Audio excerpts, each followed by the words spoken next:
Hello friends, स्वागत है आप सभी का नमस्ते इंग्लिश के इस लर्निंग सेशन में। दोस्तों, आज के इस वीडियो में हम बात करेंगे दो ऐसे वर्ड्स के बारे में जिनका यूज़ आप दिन भर में मल्टीपल टाइम्स करते हो और गलत यूज़ करते हो।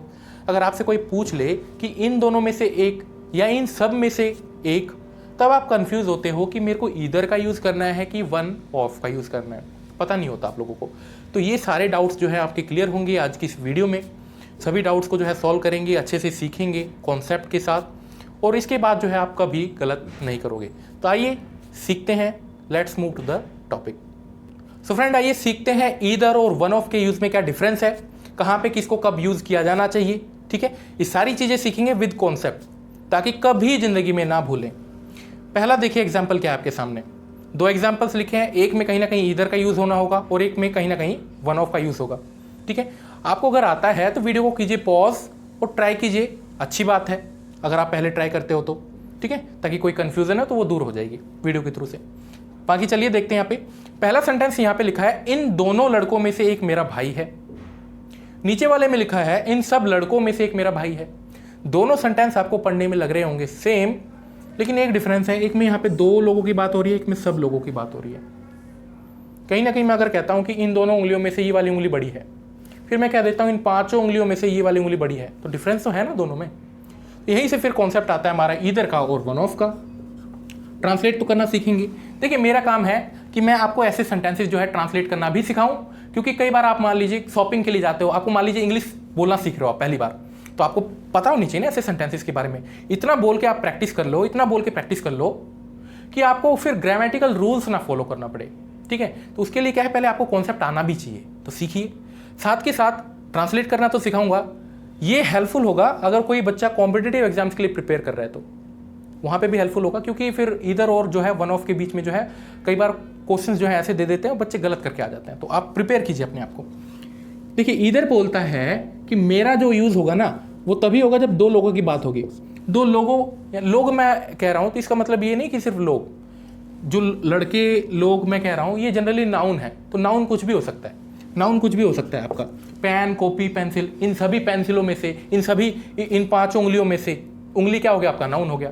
तो लोग जनरली, मैं सिर्फ लोग के लिए नहीं यहाँ पे जो है बात कर रहा हूँ, मतलब सभी चीजें जितनी भी नाउन है।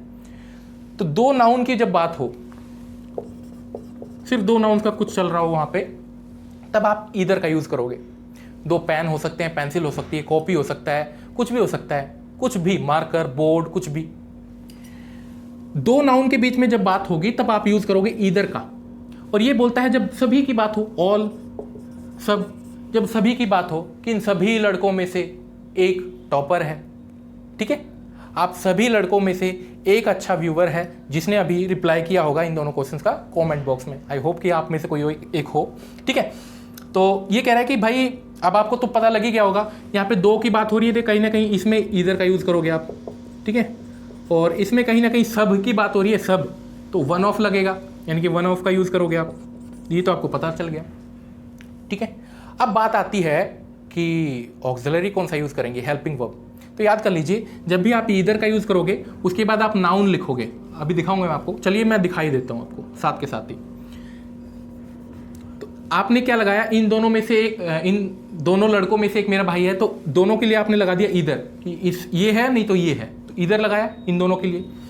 उसके बाद ईदर ऑफ दीज बॉयज, यही बोलोगे ना, इन दोनों लड़कों में से एक, तो either of these boys, either of these boys. ठीक है, अब कोई कहेगा कि सर यहाँ पे बॉयज है और यहाँ पे भाई है, तो है के लिए इज एम आर मतलब इज लगाएं कि एम लगाएं कि आर लगाएं। तो आपको तो एम तो लगाओगे नहीं, क्योंकि आप एम तो हूँ के लिए सेंस मतलब देता है। तो आप बोलोगे कि बॉयज है, आर लगा दे क्या, आर लगा दे, आर आपका गलत हो जाएगा। क्यों, आप खुद बताओ। इन दोनों में से एक मेरा भाई है आप कह रहे हो, तो एक ही तो बच्चे को छांट रहे हो, एक ही तो लड़के को छांट रहे हो। तो जब एक लड़के को छांट रहे हो तो सिंगुलर हो गया, सिंगुलर हो गया। इधर तो यही शो कर रहा है ना कि या फिर तो ये वाला या फिर तो ये वाला, तो एक ही तो बच्चे को छांट रहे हो, तो एक बच्चा आपका क्या होता है, सिंगुलर होता है। तो सिंगुलर हेल्पिंग वर्ब लगाओ ना। इसलिए कहा जाता है कि जब भी ईदर का यूज हो गया उसके बाद आप नाउन लगाओगे, नाउन आपका हो गया ये, उसके बाद नाउन के बाद जो है ना आपका सिंगुलर हेल्पिंग वर्ब यूज होता है। कौन सा, सिंगुलर, याद कर लो, सिंगुलर यूज होता है। अगर मैं यहाँ पे ऐसे कहता है इन दोनों लड़कों में से एक मेरा भाई था, तो आप वॉज लगाते, वर नहीं लगाते फिर। मतलब जो भी कुछ हो, ईदर का जैसे ही आपने यूज़ देखा यहाँ पे, नाउन देख लिया, उसके बाद जो है आपका सिंगुलर ऑक्सिलरी यूज़ होगा, हेल्पिंग वर्ब यूज़ होगा। याद कर लीजिए। सिमिलरली वन ऑफ के बाद भी सिंगुलर का ही यूज़ होगा। दिमाग में बिठा लीजिए इस चीज़ को, भूलोगे तो आप रियली बहुत कुछ मिस कर जाओगे फिर। तो either of this boys is, मेरा भाई, my brother, it is finished, कुछ भी नहीं है, that is easy and it's done, so much easy it is. Next करते हैं। नेक्स्ट बोल रहा है कि भाई इन सब लड़कों में से एक मेरा भाई है, तो ईदर लिखा था, यहाँ पे वन ऑफ लगाओगे, इतना तो पता है। तो वन ऑफ दीज बॉयज, अब भाई आपको तो पता है कि एक ही लड़के को छांटा जा रहा है, इन सब उंगलियों में से ये वाली उंगली बड़ी है, तो एक ही तो उंगली आ रही है सामने अभी भी, तो सिंपल सी बात है, इज लगाओगे। तो one of these boys is my brother, it is also done. बहुत ईजी है, कुछ भी हार्ड नहीं है। अब आपको पता चल गया कि ईदर का यूज़ कहाँ पे करते हैं, जब दो लोगों की बात हो, तो दो लोग या दो व्यक्ति, दो वस्तु, कुछ भी हो सकता है, ठीक है। और वन ऑफ का यूज़ होता है जब बहुत सारे लोगों की बात हो, बहुत सारे व्यक्तियों की बात हो, वस्तुओं की बात हो, मतलब नाउन कुछ भी हो आपका, बहुत सारे हो।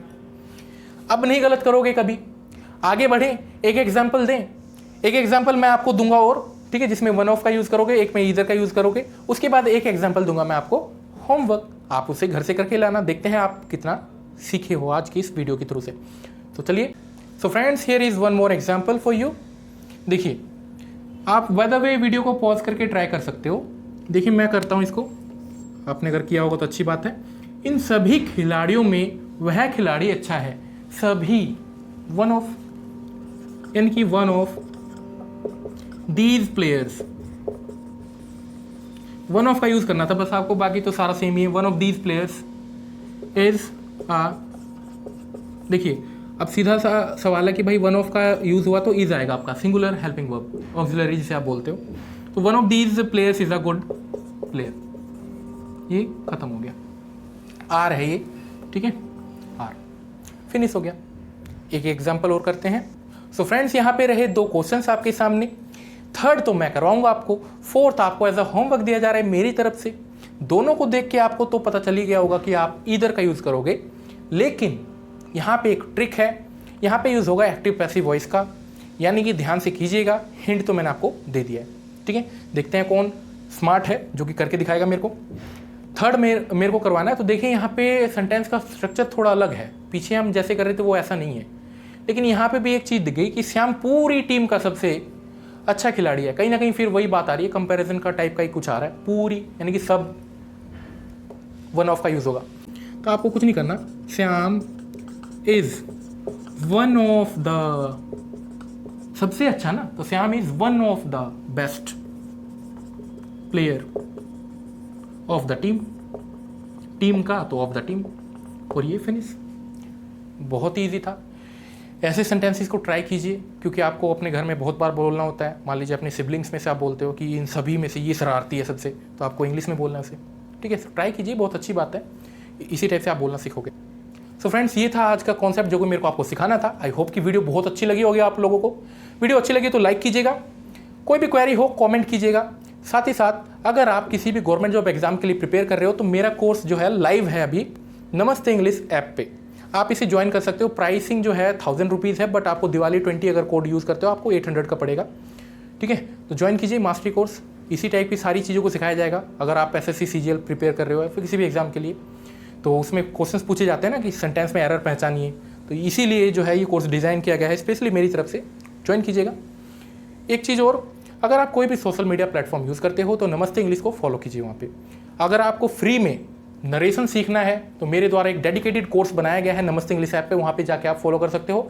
बाय द वे लिंक आपको मिल जाएंगे डिस्क्रिप्शन बॉक्स में। So I end up my video here, will meet you in the next session. Thank you.